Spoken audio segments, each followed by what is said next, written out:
Because you don't have money to waste because nobody bake you with millions, how do you treat the technical debt that is naturally built in software when you have to create a new solution, for instance?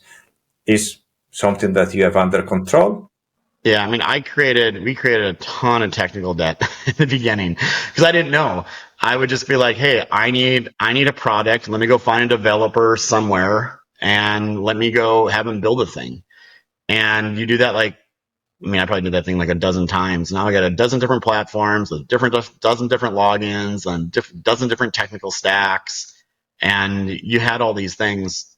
So we had the good fortune of realizing like, hey, this isn't making any sense to have one platform that does this, one that does this, one that does this, one does that. Is there a way we can just put this all into one platform and do this in the right way that we can also transition it to mobile as well? And we even failed there. We brought in some people to run that department, and we went through two of them. And while it looked great on paper, there was just the lack of leadership and action behind it, and they were not the right person. And we probably held on to them longer than we should have.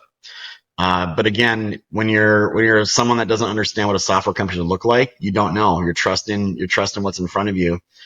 So one of the things we did in our software engineering department, we had about 50 of them in there, is there was so much chaos going on, so many projects going on, and nothing was coming across the finish line. And there was like tech debt all over the place and just everything going on. And we just said, you know what, we're going to fire everybody except for 10, 8 actually. And we're just going to scale this thing down. I'm going to bring in a professional software company to teach us how to be a software company, and we're going to get it down to the foundation, and we're going to build this thing back up again, and we're going to figure it out, and then we're going to scale up from there. So the new way that we do things here at Diesel Laptops is our core team at Diesel. We don't do the big projects. We hardly even do the medium projects, but we do spend a lot of time scoping, planning, communicating, bringing in the subject matter experts.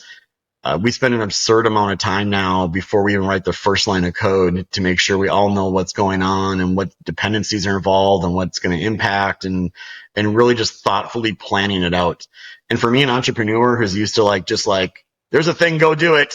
It is painful as can be, man. Just sit there for weeks or months and just talk about a thing that you want to do. But we realized that's what you have to do if you really want to plan things, if you really want to build a future and build a company that's going to be around for a long time with the right software and not have that tech debt and make it flexible and think through all the scenarios and do all the things.